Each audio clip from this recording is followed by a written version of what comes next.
All right, in the interest of time, we're going to get started.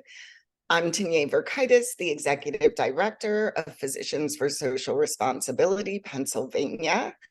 Thank you for joining us for Perishable, Plastic, Healthcare, and People. Tonight, we're going to learn about the health crisis of plastics and some of the health effects of extraction and production of what are, as we all know, highly chemical materials. Joining us tonight, we have Megan Wolff and Dr. Richard Hickson. Megan Wolff is the Policy Director at Beyond Plastics, where she engages in the problem of plastic pollution and its impact on the ecosystem, society, and human health. Originally trained as a historian of public health, she looks to the past and history for ideas on current policy.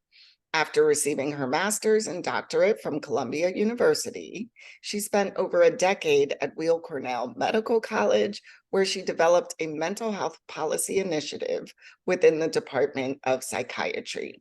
She believes that climate change is the greatest threat to health and well-being in contemporary life, and that overproduction of plastics touches on every phase of climate fight.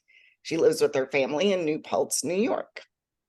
Dr. Hickson is a consultant in critical care medicine, honorary senior clinical lecturer at the University of Exeter, member of NHS England Sustainable Procurement Forum, and the UK Ocean Decade Committee and the Minderoo Monaco Commission on Plastics and Human Health.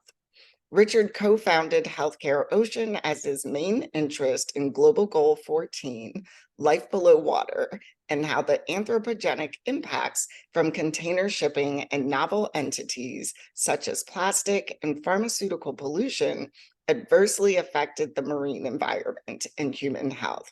I'm especially grateful to both of them for being here, but especially Dr. Hickson, since it is 11 o'clock where he is. With that, I'm going to hand it over to Megan to begin our presentation. Thank you. Thanks very much, Tonya. So I am going to share my slide deck. It's a delight to be here. All right, well, as I said, it is a delight to be here. I really enjoy giving talks, and I'm particularly interested in giving talks to people who are interested in the healthcare scene situation, anyone healthcare inflected, since that's where I have always pretty much focused my policy interest.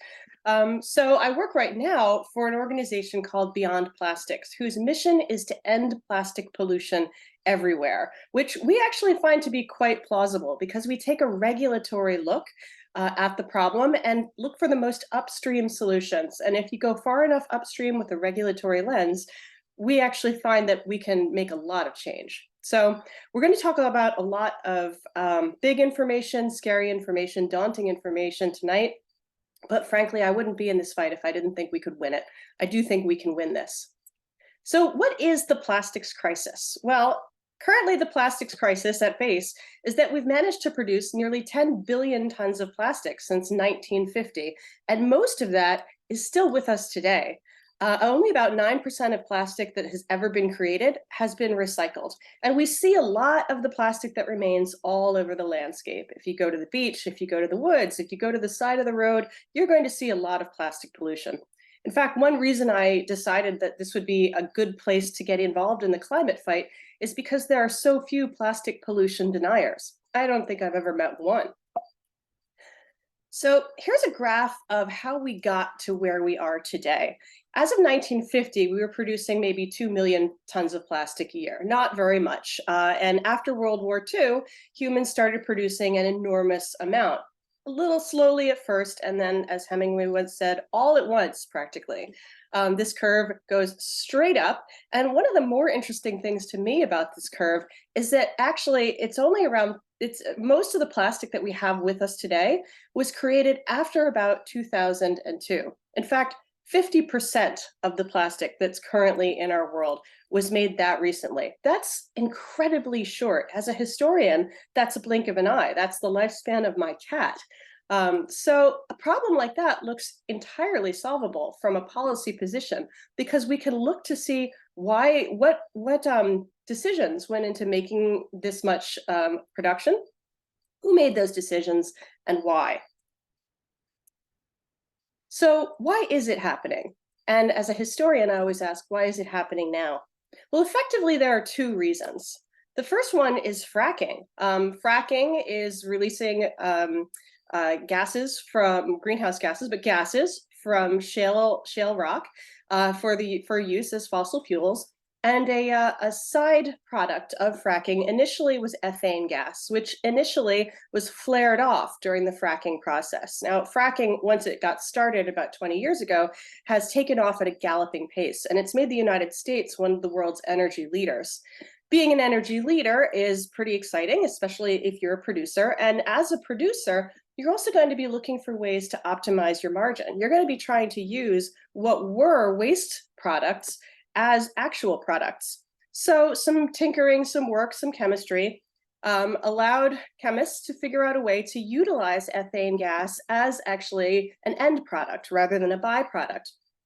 If you superheat ethane gas in a facility like this, which is called an ethane cracker plant, it costs about $6 billion to build. If you superheat it to about 1600 degrees Fahrenheit, the molecule cracks, and you end up with ethylene, from which you can make polyethylene, which is how we get this. Now, these are nurdles. They're considered the basic feedstock of plastic if you're going to manufacture, say, a Barbie dream house or a toothbrush or my glasses. Anything you want to make out of plastic, you're probably going to start with these. FYI, it takes about 1,000 of these to make a single disposable water bottle. And it's because of the surfeit of this material that industry became so bullish, looking for new markets, more things that they could open up and make out of plastic in order to be able to sell this material.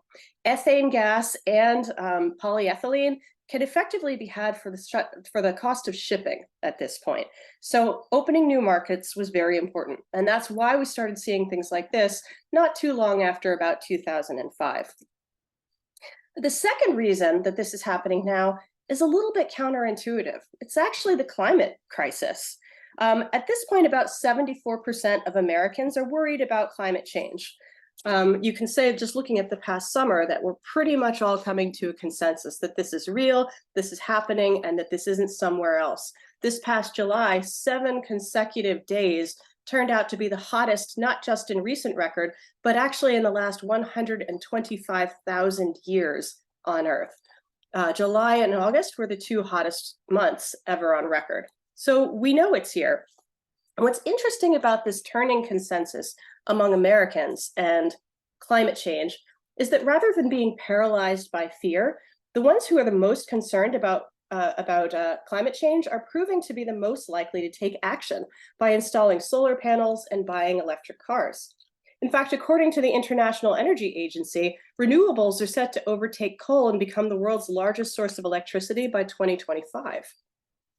So we're getting a lot more of this, and this is frankly kind of scary to the industry, to the fossil fuel industry, which is which has been looking for ways to expand the market away from fossil fuels and toward other fossil fuel or fossil carbon-based products.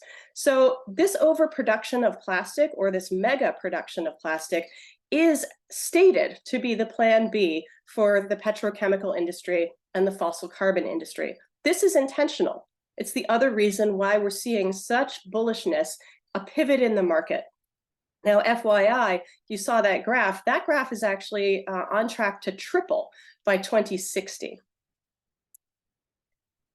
And you can see the effects, the efforts to triple that graph. If you happen to be wandering around the United States landscape around Appalachia or around Louisiana or Texas, the petrochemical industry is planning, oh, sorry, this slide is out of date, triple production by 2060 now. They're planning that. And they've already cited hundreds of new petrochemical facilities since 2010. They've invested hundreds of billions of dollars into this expansion. Now, I don't know if it's an ironic twist or how you would want to look at it, but in 2021, Beyond Plastics put out a report called The New Coal, where we looked at the greenhouse gas emissions of the plastic industry. And we found that those emissions were poised to surpass those of coal-fired power plants by 2030, effectively making plastic the new coal. In fact, if plastic were a country, it would be the 5th largest greenhouse gas emitter, right behind China, the US, India, and Russia, and ahead of Brazil. The greenhouse gas emissions from plastic production cause $341 billion in health harms per year. So what is all this plastic and what's it going to?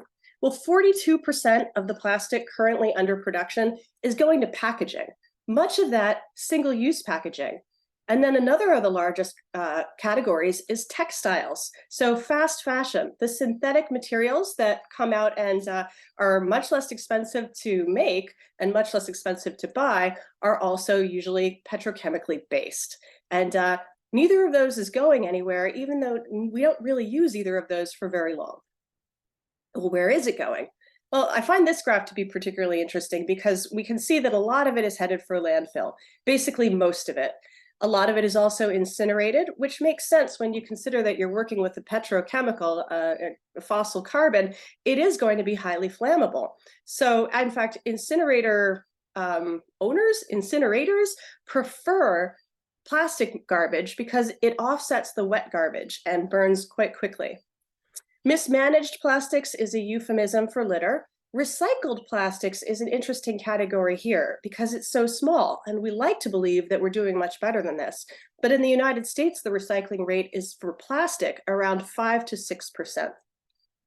This tiny little arrow is oceans plastic, which is surprising when you think about the fact that oceans are really where we first started to detect that we had a major problem on our hands. The impact on marine flora and fauna, particularly animals like sea turtles and seabirds, was what started getting people's attention about what was going on here. And the presence of the garbage gyres, giant kind of plastic soup-like areas, but about the size of Texas, floating in all 5 of the gyres in the planet Earth.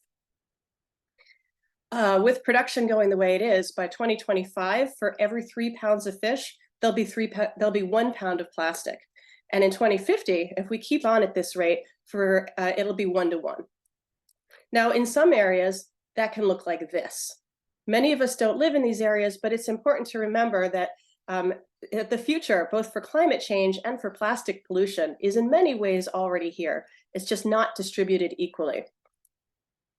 So what's the next thing that happens to plastic as it enters the ocean? Well, it begins to fragment. First, it gets brittle. The wave action, the heat of the sun will break it up, make it crack, and it'll break down and break down and break down, but it's not ever going to biodegrade. It's not going to return to source materials. Instead, you get smaller and smaller fragments of plastic, which many of you, I'm sure, are familiar with as microplastics. A microplastic is a piece of plastic smaller than the size of a pencil eraser. These guys up here in B they include things like nurdles. Nurdles are ready-made microplastics, but D is particularly interesting to me because these are the microfibers that come off of our clothes all the time. They come off particularly during washing and drying in machines, but they come off at almost every moment. And at this point, 35% of the microplastics that are in the ocean are these guys. They're very insidious. And they're small. They're so small that they're able to be evaporated along with the water molecules and become part of the hydrological cycle itself. And this is really why we've got a problem worldwide, because as these microplastics evaporate, they move up into the clouds, they come back down worldwide as rain, as snow. So at this point, investigators have found microplastics effectively everywhere they've ever looked, from the top of Mount Everest to the bottom of the Mariana Trench, out in deserts and in soils everywhere. To put a fine point on it, this is a microplastic filament on a snowflake. And these are microplastic particles caught up in the vasculature of a wheat plant. We do know that plants can uptake microplastics. It does affect crop yields, and it also affects the soil biota in general. Researchers are just beginning to understand some of the effects of microplastics on soils as opposed to waters. But one of the things they've noted is that between 4 and 28% more microplastic in soil than there is in the water. There's also microplastic on the smallest of fauna. This image was taken in Adirondack State Park in January of 2023. And what's interesting to me about this is that Adirondack State Park is in the upper New York State. It's nowhere near a site for production or disposal for plastics.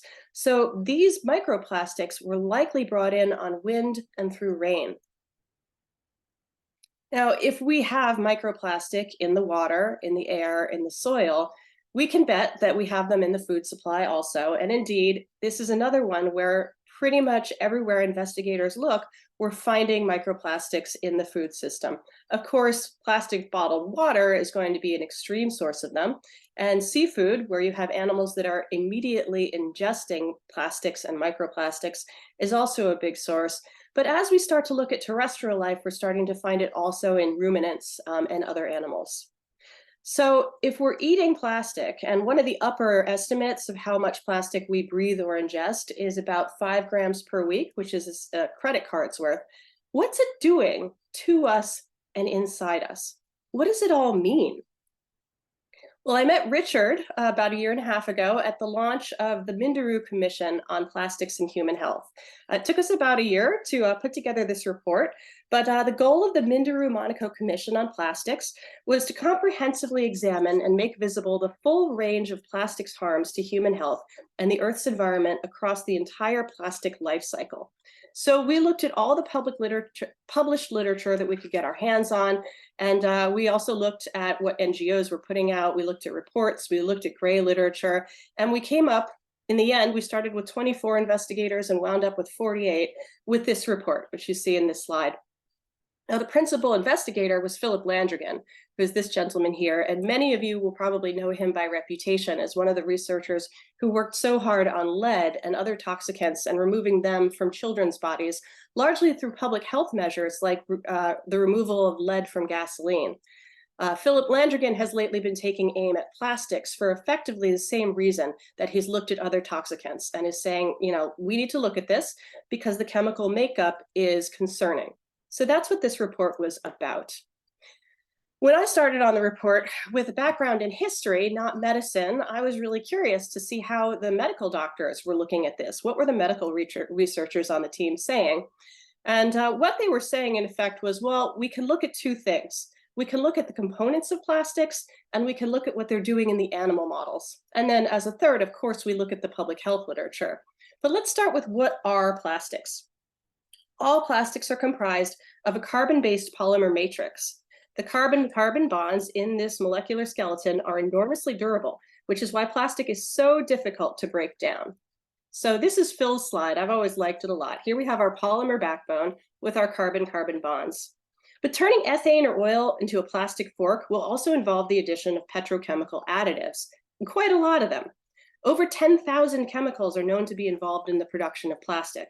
Over 2,300 of these are chemicals of concern. Some are highly toxic, whoop, there's those bonds, and they include carcinogens, neurotoxicants, and endocrine disruptors. And I'm sure you've heard of many of these. Phthalates, bisphenols, PFAS, brominated flame retardants.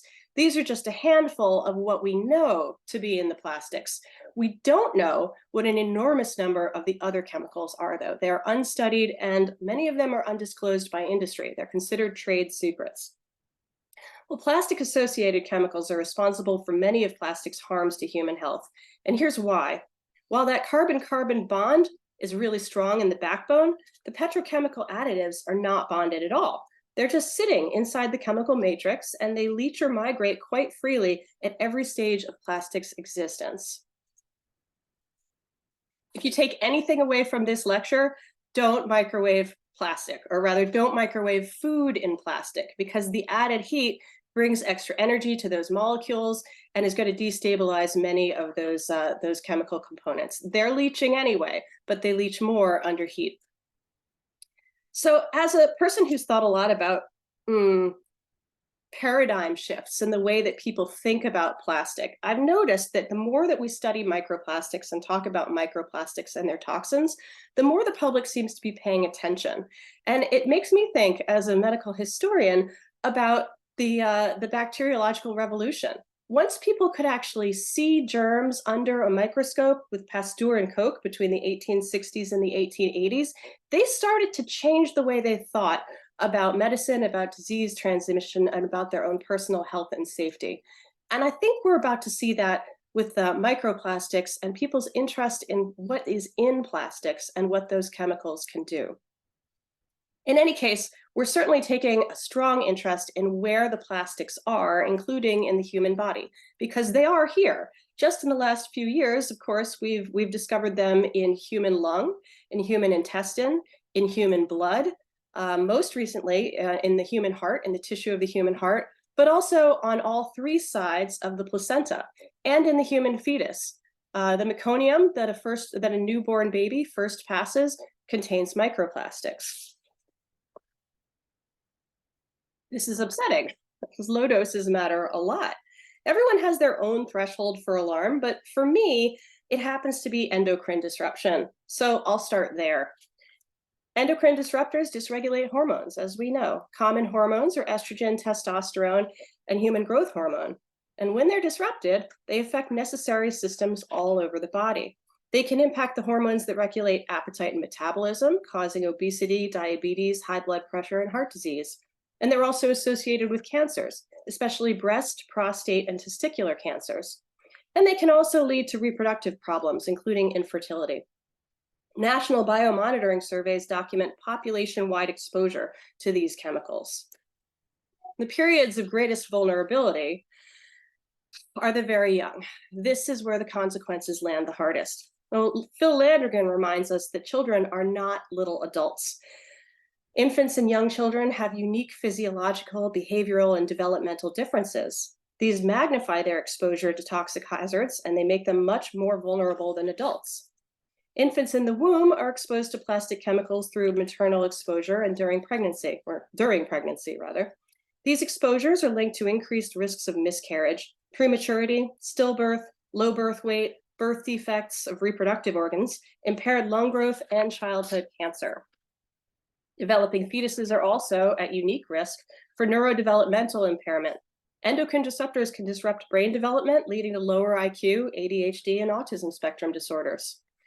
These early life exposures to plastic-associated chemicals increase the risk of non-communicable diseases like heart disease, type 2 diabetes, and obesity, both in childhood and across the human lifespan. The Mindero Commission was tasked with assessing the impacts of plastic on humans at every stage of the plastic life cycle. So we also looked at extraction, production, and disposal. And we noted that workers at all of these stages suffer increased rates of cardiovascular, pulmonary, neurological diseases, as well as cancers. So do the fence line communities that live nearby. It should be noted that those most affected are disproportionately low income and people of color. A 2021 report by Beyond Plastics, the same one with plastics as the new coal, found that 90% of the emissions from plastics infrastructure and manufacturing is released into just 18 communities, mostly along the Texas and Louisiana coastlines, but increasingly in Appalachia. These communities earn 27% less on average than the median household income and are 67% more likely to be communities of color. It's worth noting here that the Appalachian buildout, which is in many ways still just beginning, is sitting on top of what's called the Marcellus Shale. And many people will argue that, well, this buildout is happening on the Marcellus Shale because that's where the fossil carbons are. It's like saying I rob a bank because that's where the money is. But that's not the full story here, really, because New York State is also on top of the Marcellus Shale. But New York State has a very different demographic and a lot more political clout. So New York State banned fracking quite some time ago, but these other states are quite vulnerable to it. Bob Bullard, who is a civil rights campaigner and also a staunch environmentalist, points out that America is segregated and so is pollution. And this is true globally as well. All over the world, fence line communities are exposed to the toxic pollutants released to air, water, and soil. They experience increased risks of premature birth, low birth weight, asthma, leukemia, cardiovascular disease, chronic obstructive pulmonary disorder, and lung cancer. Children are particularly vulnerable.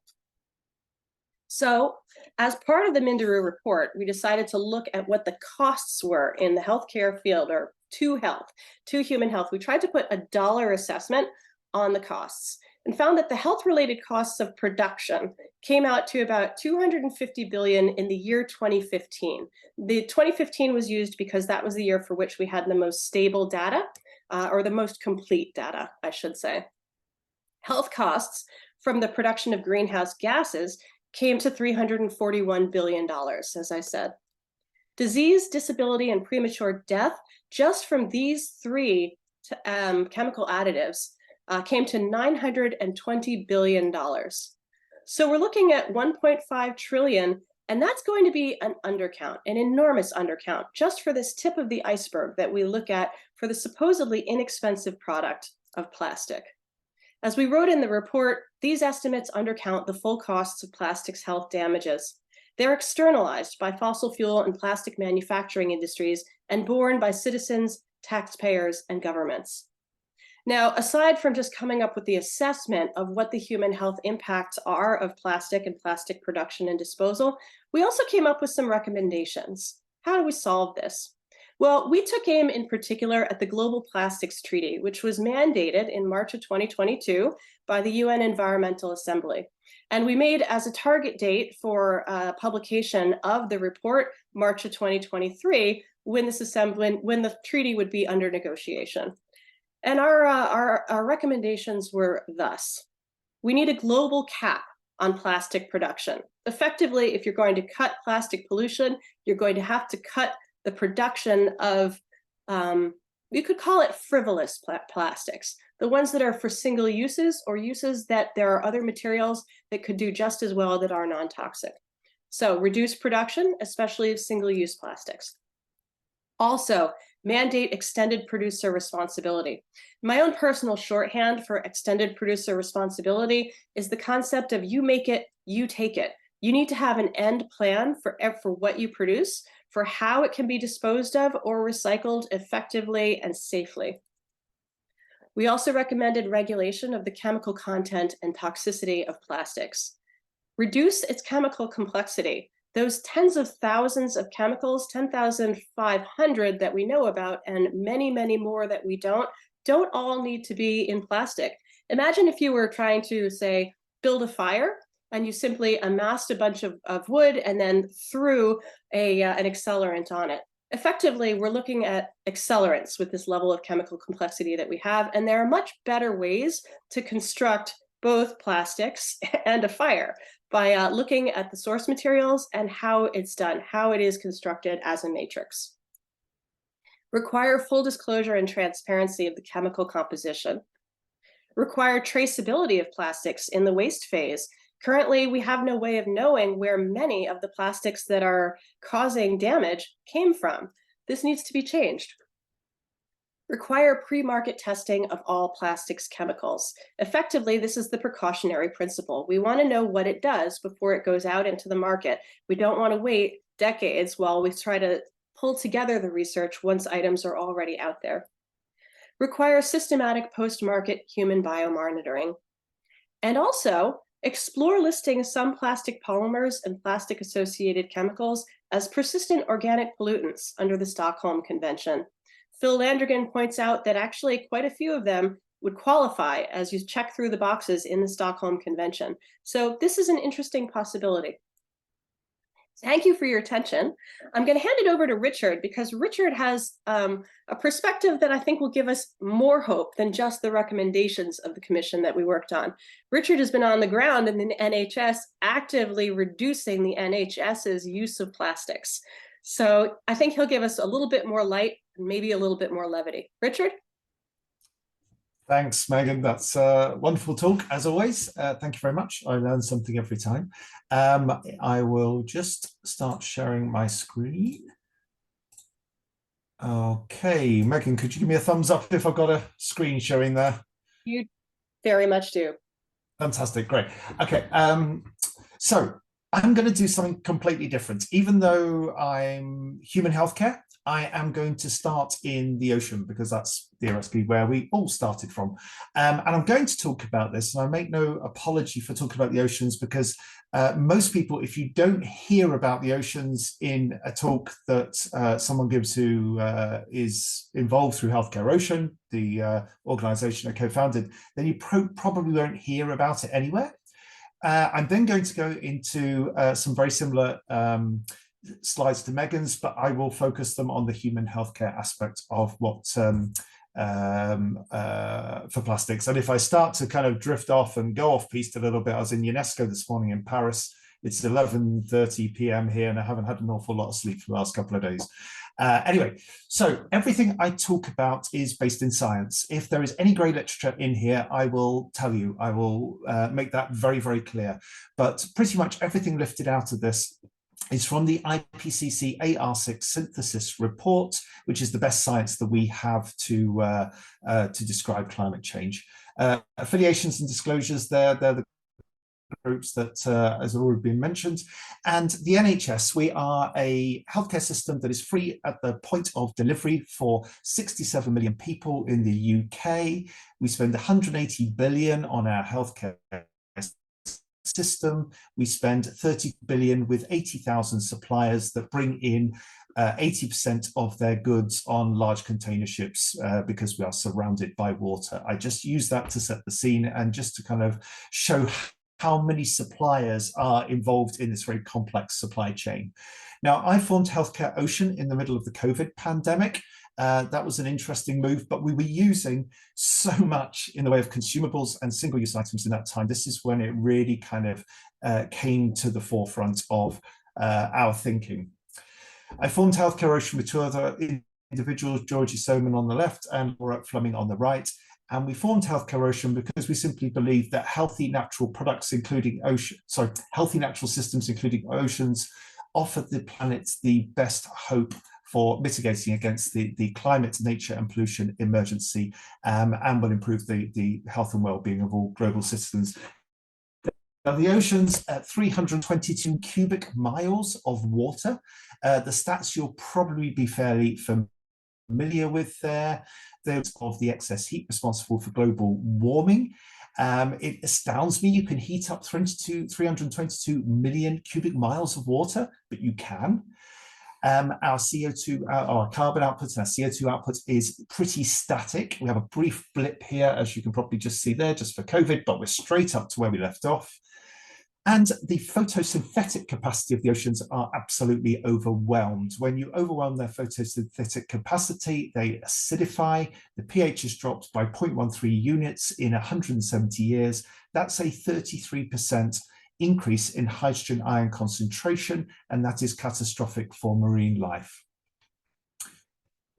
The end Permian extinction event 252 million years ago saw the loss of over 90% of all life on Earth. We are presently seeing oceans acidify faster than the epoch preceding the end Permian extinction event. So the oceans are not too big to fail, and if they do fail, then it really is the end of humanity. If we look to the synthesis report, I mean, how are we doing here? Well, our policies are kind of sitting up here with this pink line. We need to be on this blue line here, net zero by 2050, net negative thereafter, so CO2 removal. And we have this gap, the implementation gap. And I mean, I'd summarize this in simple words of just saying we are way off. We are way off 1.5. We are heading for a world that is 3 degrees. We can see already what a 1 degree world is like with all the wildfires and adverse weather conditions and climate change that we have. 3 degrees is going to be absolutely catastrophic. And Antonio Guterres from the UN Secretary General, he summarizes it with that we simply have a rapidly closing window. This is a threat to planetary human health, and we need actions this decade. And by this decade, I mean, we've only got 6 years left in this decade to deliver actions to avert the worst of climate change. When we look at the oceans in the special report on oceans and cryosphere, we see ocean acidification here, and we have some organizations that have actually put a date on when the oceans will decompensate. And here we have the Global Oceanic Environmental Survey. This is grey literature, but they have put a date on of 2045.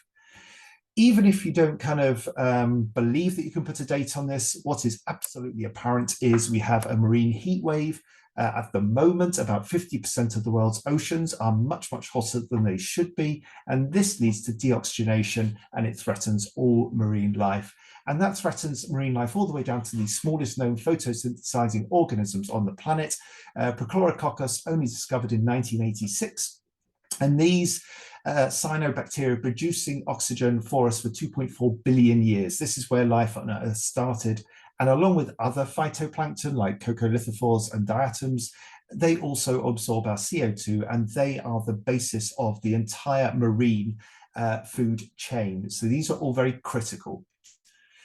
If we look at phytoplankton in the oceans this last 20 years, this kind of bluey grey line is where they're sort of decreasing across the low latitudes. If we predict ahead, this is a high emission scenario. This is phytoplankton, total biomass, fisheries catch. The orange is bad. And as you can see, low latitudes, we are going to get a massive reduction in fisheries catch. This means we get starvation, mass migration, borders will fail, and death on an unimaginable scale, all within this century. Now, when I worked on the COVID ITU, I saw what one virus did to the healthcare system, and climate change is going to be so much worse with multiple infections or infectious diseases, heat-related illness, all the mental health stresses, starvation, etc., warfare. We won't be able to keep people healthy. We will simply fail along with everything else. So what's at risk as we progress down this path? Carbon sequestration, I've mentioned, food security, loss of livelihood. In Alaska, the snow crab season's been cancelled. 1 billion snow crabs have gone missing, whether it's overfishing, warming, acidification. The jury's still out, but that's decimated an entire community livelihoods. Physical health, 250 million people are sick every year from polluted coastal waters, respiratory and GI infections. We have novel compounds and carrying antimicrobial resistant genes, which then get into our food chains and perpetuate antimicrobial resistance. We have neuro and hepatic toxicity from harmful algae blooms, and then the physical effects and drowning, etc. This impacts upon mental health and well-being. The heat in the ocean disrupts our supply chains. This leads to an inability to deliver goods. It reduces our ability to harness the good things from the ocean, such as this Aplydium albicans, which is a tunicate off the coast of Ibiza, which has produced antimicrobial compounds that, we are heading into an antimicrobial crisis. And it's unlikely we're going to find antibiotics anytime soon on land. The oceans may hold that key. And of course, climate regulation itself. But the hope is also in the ocean. There is 1 billion tons of photosynthesizing biomass that turns over every 8 days, 42 billion tons every year, turning over and sequestering CO2. It takes years to decades for land or tech to do what oceans can do in days, but they need to be healthy. And we need them to be healthy in sequestering carbon because we need to be net negative. And if you don't believe me, this is a line from David Attenborough, Perfect Planet 2021. Phytoplankton are our greatest ally in combating climate change. Now, what I've been trying to do is to kind of figure out touch points. Global Goal 14 is, of course, one of the Sustainable Development Goals, very much aligns with the vision, looking at pollution, including plastics, ecosystem restoration, but it is the least invested in global goal. But if we get it right, we can improve food stocks to feed billions, carbon sequestration, biodiversity. And if we can increase whale numbers, these are ecosystem engineers that fertilize the photic zone, allowing phytoplankton to bloom in a mass that could be seen from space, and that can produce a healthy ocean for us all. So can healthcare help the ocean? And this is where we start thinking a lot more about plastics, because we're not in a climate emergency, we are in a climate, pollution and nature emergency. So through Healthcare Ocean, we look at novel compounds, chemical contamination, what comes, and this is the common sewer that comes out from my hospital and exits into the River Tees. 2,000 active pharmaceutical ingredients that we have in the UK. Fewer than 10 of them are ever monitored in the environment. We need nature to be healthy. That's another one of our work streams. My biggest work stream is working with container shipping industry, using the buying power of the NHS and our public policies to drive change in the way that our suppliers procure and deliver their goods. And I'm looking at how we can use this to change the landscape of plastic within the NHS. So, this recognition that plastics was a boom industry, it goes all the way back to, like, as Megan says, 1950s, 1960s. This is a line from The Graduate in 1967. There's a great future in plastics, and plastics have enabled all sorts of wonderful things to occur, like advances in healthcare and obviously travel. 99% of plastics come from fossil fuels. You've already heard this. And people argue with me that plastics are not part of the net zero agenda in the NHS. And I say that is absolutely rubbish. They are absolutely embedded in our net zero agenda because of the amount of CO2 produced through their production and the harm they do to nature in their disposal. In the NHS, we produce about 600,000 tonnes of waste. Plastics comprise about 23% of this waste, and almost half of this is packaging. The problem is, once it gets into a hospital, it will be incinerated, and most of our waste is incinerated, and very little of it is recycled at all. And that is, of course, if you assume that recycling is an option that is a long-term solution, which we know it isn't. The healthcare demands for single-use plastic has doubled in 15 years, largely because of infection control policies that have really gone, probably way too far based on theoretical risk, and also defensive medicine. Let's open everything just in case we need it, and then we'll just chuck 90% of it in the bin. But the trouble is, there is no such thing as benign plastic. We've already heard about the nurdles, but also, plastic debris, it clogs up rivers, causes flooding, and threatens human health. Certain pictures of wildlife harmed by the plastic in our environment, such as this albatross chick, goes viral, but you don't need to fill the stomachs and the gullets of these animals. Even small plastics can scar the gullets of seabirds and reduce their resistance to disease. And microplastics, as Megan said, they are ubiquitous throughout the environment. And the thing with microplastics is you don't need to poison 322 million cubic miles of ocean for them to have an impact on the ocean. This surface layer, the skin of the ocean, it concentrates microplastics and all the nasty chemicals with them, and it reduces the ability of the ocean to sequester CO2. So microplastics, wherever they come from, whether it's primary microplastics from car tires, from your cosmetics, from whatever, once they get in the oceans, they are having an impact that impacts upon ocean health and therefore human health. And plastics are really confusing. We have all these kind of arrows and numbers and things, and everybody thinks they can be recycled, but they're not all created equally. Most of our kit in hospitals is PVC. This isn't easy to recycle. And once it comes into a hospital anyway, actually, it's going to get incinerated. We then have things like coffee cup lids in the hospital, and when you look at them, these are actually polystyrene, but it's kind of hidden away here in this white on white arrow, and these are put out to kind of treat staff to a coffee and things, get your coffee and must put your lid on in case you spill it.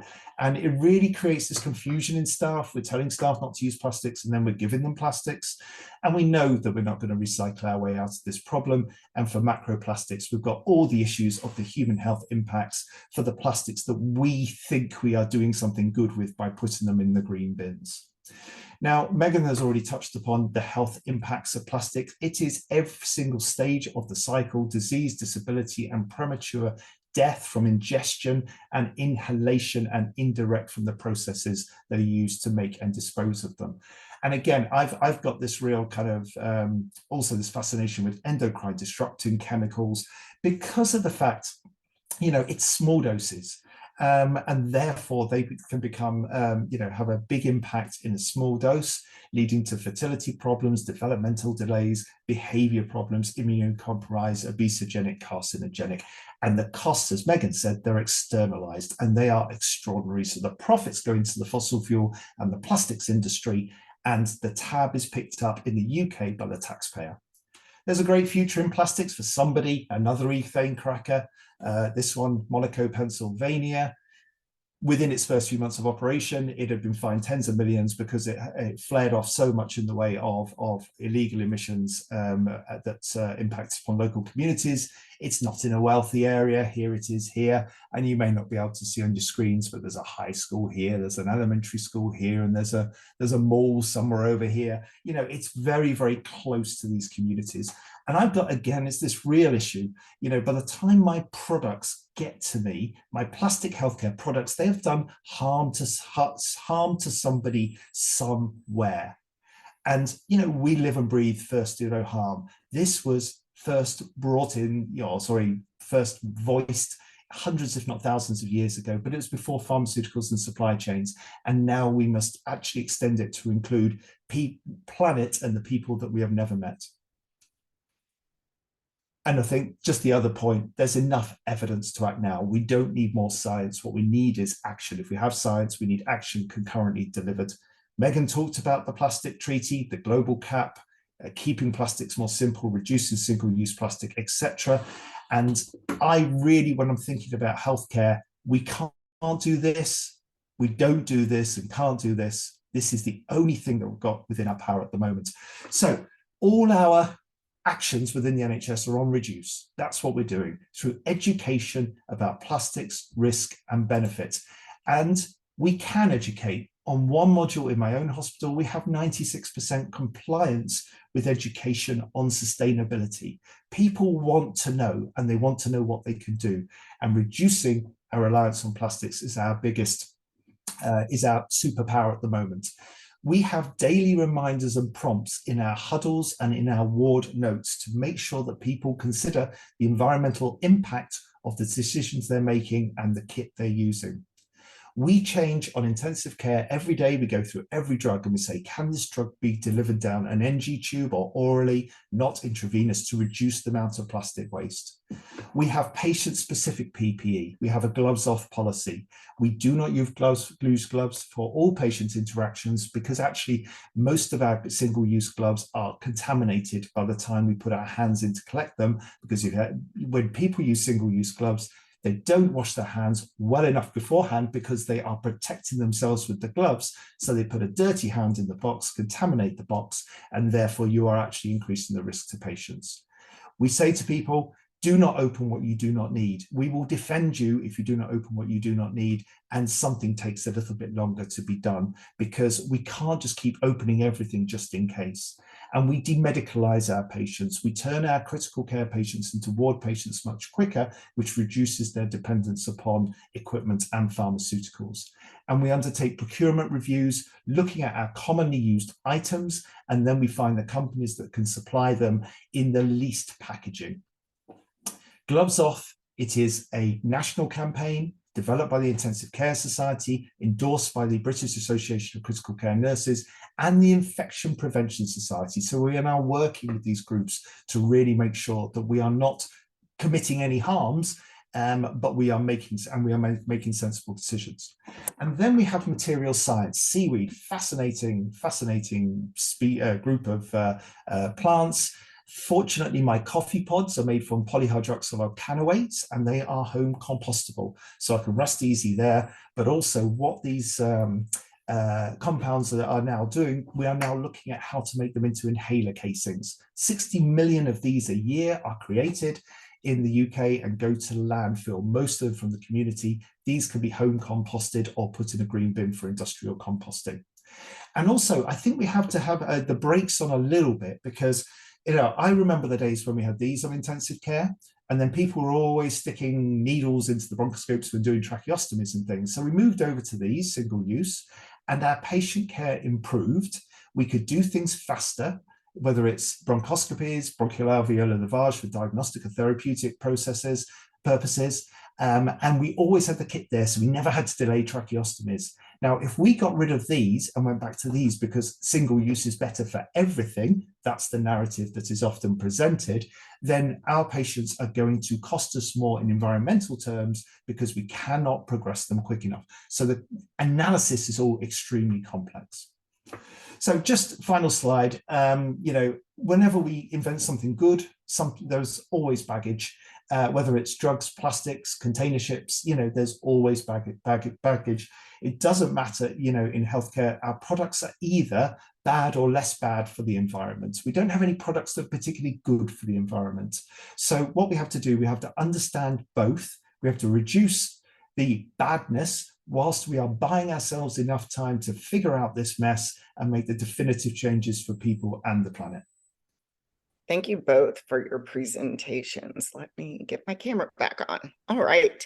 I have to say, Megan, that image of the snowflake with the microplastics on it, mind-blowing. Of course, we know that there are microplastics everywhere, but I think you've proven the case that they are going much further than we think. And also, Dr. Hickson, thank you for talking about single-use plastics in hospitals and how people can reduce waste and also think about making healthcare much more sustainable. I think that's a conversation that we're often having, but I don't think that people even know where to begin. We do have a couple of questions here for you. One for Megan. I presume this presentation will be available to review and share, but I wondered also, is your speech in an article or other available written form? Actually, funny you asked. Literally, I lifted a lot of the language directly out of the Minderoo report. So the Minderoo report is available if you Google Minderoo Monaco Commission or Monaco Minderoo Commission on human health and plastics and human health. You'll find it, and it's there along with 300 other pages. So look for the digest version. That'll give you a lot of what I just said. Thank you. There's also a question about why was Indiana gray in the Marcellus map? Huh. I need to look back at the map. Looking. Because, well, oh, I see. It's not part of the build out. So the map is not specifically the shale. It's the map of the states that are impacted by the petrochemical build out. And Indiana hasn't been affected, at least at the rate that's on our radar at Beyond Plastics. Thank you. We also have someone say, I'm glad to see these presentations. I'm working with a global group of NGOs who are trying to write the plastics treaty. We had a meeting on petrochemical plastics this morning. What do you need for us to do for physicians within the plastic treaty? I founded Earth Care, an environmental education NGO in the Bahamas. I am a marine biologist. Well, hi, Gail. I'm guessing that's for you. Yeah, I was Dr. just going to say, I actually wanted to be a marine biologist. I just took a wrong turn, and my son is actually a marine biologist, so very envious. What do you need us to do for physicians? Gosh, it's actually a really tough one, because as physicians, we hide behind the fact that we are doing good. Our plastics, we don't use them frivolously, or not all the time. Usually we're trying to do some good with them. And so it's really hard to persuade physicians to change that because obviously, we are trying to provide patient care. So I think through the plastics treaty, I think the early reinforcement has to be again, just going back to the reduction approach. We have to ensure that everyone understands that no plastics are benign. We have to reduce our use and reliance. And also, what I would like to see, and I don't know whether it's the remit of the plastic industry, is almost 50% of our plastic is packaging, but there is no labeling to suggest that this packaging is recyclable, because none of our suppliers will actually take that risk. So, for example, if I open a piece of kit and I happen to have blood on my hands, and a piece of this recyclable plastic gets blood on it, and I put it into the recycle bin, then that will be rejected, and then the company will say, if I say, well, the company says it's recyclable, they'll say, well, you put blood on it, and then you get into a bit of an argument. But I think we have to have absolute clarity on our materials so that we do know what we can in theory recycle, because at the moment it's not clear.